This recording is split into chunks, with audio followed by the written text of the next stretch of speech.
Dengar pendapat sekaligus penyerapan aspirasi perangkat desa sekecamatan Abian Semal ini merupakan kegiatan reses Putu Sudiartana sebagai anggota Komisi 3 DPR RI.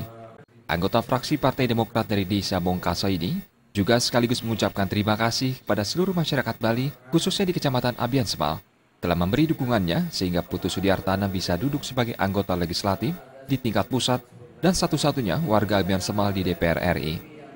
Menurut Putu Sudiartana, turun ke masyarakat merupakan implementasi konstitusi dari Undang-Undang Nomor 17 Tahun 2014, kewajiban anggota legislatif untuk menyerap aspirasi masyarakat di daerah pemilihannya.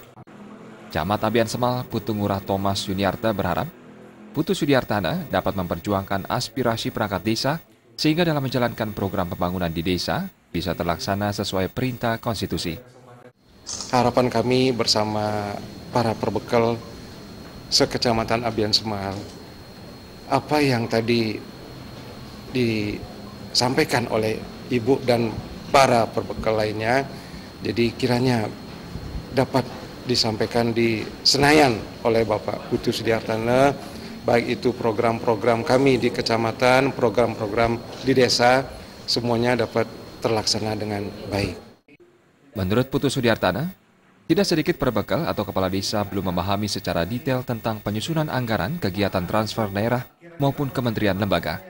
Untuk itu, masa reses ini dimanfaatkan betul Putu Sudiartana untuk menampung usul saran perangkat desa ini, sekaligus memberikan pemahaman kepada perangkat desa agar selalu berkomunikasi dan berkoordinasi dengan penegak hukum dalam menjalankan program-program pembangunan di desa.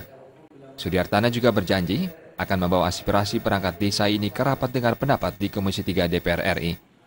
Penegak hukum mesti harus mensosialisasikan bila mana ada aturan-aturan yang baru terkait dengan transfer daerah, kementerian lembaga, BKK, dekonsentrasi, sumber-sumber dana itu mesti harus disampaikan sampai lini yang terbawah supaya masyarakat menyambut program pemerintah pusat, daerah maupun di kecamatan.